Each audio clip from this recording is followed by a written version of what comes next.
नमस्कार, मैं हूं साक्षी ममगाई। या तो बंशीधर भगत की शब्दकोश में हद वाला शब्द अनुपलब्ध है या फिर सीमा में रहने का सिद्धांत इन्हें ज्ञात ही नहीं।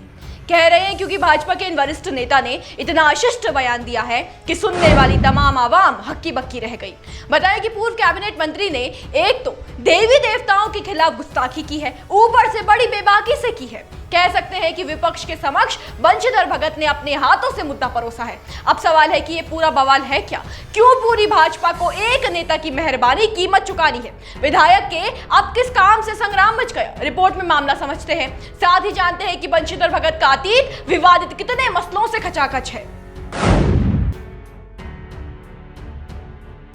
उत्तराखंड के पूर्व कैबिनेट मंत्री एवं काला ढूंगी से वर्तमान विधायक बंशीधर भगत अपने विवादों के लिए मशहूर है, खासकर कि उनकी जुबान के लिए जो जब फिसलती है तो संभले नहीं संभलती। एक बार फिर भगत के अल्फाज नजरअंदाज करने की सीमा को लांघ चुके हैं। दरअसल बंशीधर भगत ने हल्द्वानी में अंतर्राष्ट्रीय बालिका कार्यक्रम के मौके पर हिंदू देवी देवताओं पर विवादित बयान दे दिया है। विधायक महफिल में इतना दिल खोल कर बोले कि उन्हें सीमा की सुध ही नहीं रही। आइए जानते हैं कि विधायक बंशीधर भगत ने माता सरस्वती, मां दुर्गा और माता लक्ष्मी को लेकर क्या विवादित बयान दिया है और किस प्रकार बयान में महादेव और भगवान विष्णु का अपमान कर डाला। पहले तो ये जानिए कि बंशीधर भगत के जिस बयान का जिक्र यहाँ हो रहा है उसका वीडियो सोशल मीडिया पर जमकर वायरल हुआ। भगत वीडियो में कह रहे हैं, बालकों का नंबर तो हमेशा बाद में ही आता है। महिलाओं को संबोधित करते हुए भगत कहते हैं कि भगवान तक ने आपका पक्ष लिया है। विद्या मांगो तो सरस्वती को पटाओ, शक्ति मांगो तो दुर्गा और धन मांगो तो लक्ष्मी को पटाओ। इसे सुनिए। भगवान ने तक आपका पक्ष लिया है। विद्या मांगो तो सरस्वती को पटाओ, बल मांगो, शक्ति मांगो तो दुर्गा को पटाओ। यानी दोनों को, महिलाओं को विद्या भी उनसे मांगो, बल भी उनसे मांगो और धन मांगो तो लक्ष्मी को पटाओ।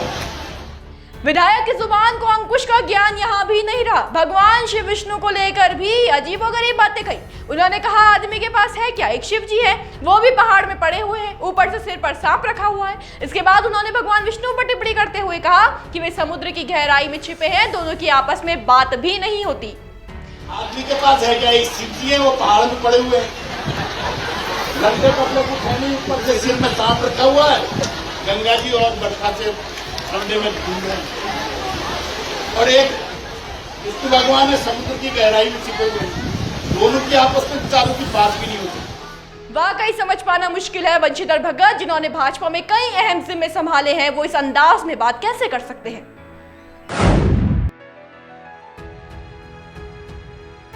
जिन्हें मालूम नहीं, पहले तो उन्हें अवगत कराएं कि बंशीधर भगत भाजपा के सबसे उम्रदराज नेता है। इसी के साथ उनका अनुभव सियासत में गहरा है। बंशीधर भगत अब तक 7 बार विधायक बन चुके हैं। उत्तर प्रदेश सरकार के बाद वो उत्तराखंड के कैबिनेट मंत्री भी रहे हैं। सिर्फ इतना ही नहीं, बंशीधर भगत को भाजपा ने प्रदेश अध्यक्ष की कमान भी सौंपी थी। इस बार उन्हें प्रोटेम स्पीकर तक नियुक्त किया गया था। ऐसे में अफसोस की बात है कि एक तजुर्बेकार बार बार कभी इस मसले तो कभी उस मसले के कारण घिरता ही रहता है। उनसे जुड़े विवादों की सूची छोटी नहीं है, बल्कि एक बार तो एक पूर्व सीएम को उनके कारण माफी तक मांगनी पड़ी।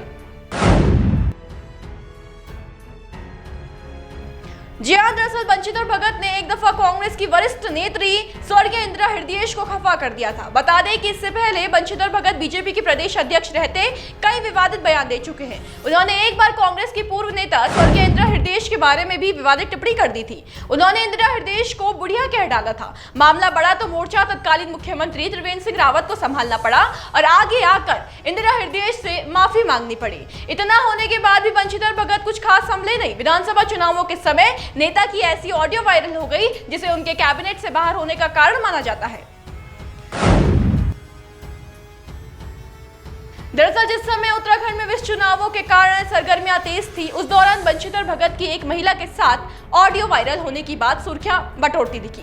दावे किए गए कि वायरल ऑडियो भगत का है, जिसमें वे महिला के साथ अश्लील बातें करते सुने गए। इस विवाद ने तब भाजपा की मुश्किलें अत्यधिक बढ़ा दी थी। तब बंशीधर भगत जनता के आक्रोश का खूब शिकार हुए। हालांकि चुनावों में विपक्ष को तो उन्होंने पटकनी दे डाली, लेकिन धामी मंत्रिमंडल में फिर से उन्हें जगह नहीं मिली। अच्छा, एक बात यहाँ पर यह भी है कि देवी देवताओं का तिरस्कार भाजपा को फटकार पड़ने का कारण बन रहा है। सुनिए विपक्ष मामले में क्या कह गया। भगत का जो बयान है वो मैं सामान्य बयान नहीं मानता। वो बयान भारतीय जनता पार्टी का पूरा कैरेक्टर उसको एक्सपोज करता है। पूरा इनका जो चरित्र है, किस प्रकार से अंकिता भंडारी के मामले में आरएसएस और बीजेपी के लोग फंसे हैं। अब जिस प्रकार से देवी देवताओं को गरियाने का काम, मैं तो गरियाने का कहूँगा, जिस पवित्र देवभूमि में आदिगुरु शंकराचार्य जो हमेशा शंकर को मानते थे, देवी का कभी नाम नहीं लेते थे, और जब वो इस देवभूमि में आए तो उन्होंने खड़े होकर के माँ भगवती की आराधना करी, न मंत्रम नो यंत्रम तदपि न जाने स्त्रीमो। और उस देवभूमि में माँ दुर्गा को, माँ लक्ष्मी को, माँ सरस्वती को जिस प्रकार की शब्दावली का इस्तेमाल बंशीधर भगत करते हैं, बच्चियों का संदर्भ लेकर के कि बच्चियों को सब कुछ चाहिए, अगर हमें धन चाहिए तो लक्ष्मी को पटाओ, अगर हमें शक्ति चाहिए तो दुर्गा को पटाओ, अगर हमें विद्या चाहिए तो सरस्वती को पटाओ। मतलब मोदी जी का नारा बेटी बचाओ बेटी पढ़ाओ, उसको इन्होंने परिवर्तित कर दिया। बीजेपी ने बेटी बचाओ बेटी पढ़ाओ ये नारा कर दिया। इससे ज़्यादा शर्मनाक बात क्या हो सकती है। देखिए, ऐसे अटपटे बयान पर गुस्से की प्रचंड आंधी उत्तराखंड में ना चले, ये संभावना ही संभव नहीं। पहले से अपने मंत्रियों के कारण भाजपा किरकिरी झेल रही है, इसके ऊपर से पूर्व मंत्री भी मुश्किलें बढ़ाने में पीछे नहीं हटे। गुस्साई जनता मामले में जवाब मांगेगी ही मांगेगी। देखना बस ये है कि इस उपेक्षा की भी पार्टी अनदेखी करती है या फिर नेता के खिलाफ सख्ती दिखाती है। होगा जो भी आप तक पहुंचाएंगे। बस बने रहे देवभूमि इनसाइडर के साथ। आज ही डाउनलोड करें देवभूमि इनसाइडर ऐप।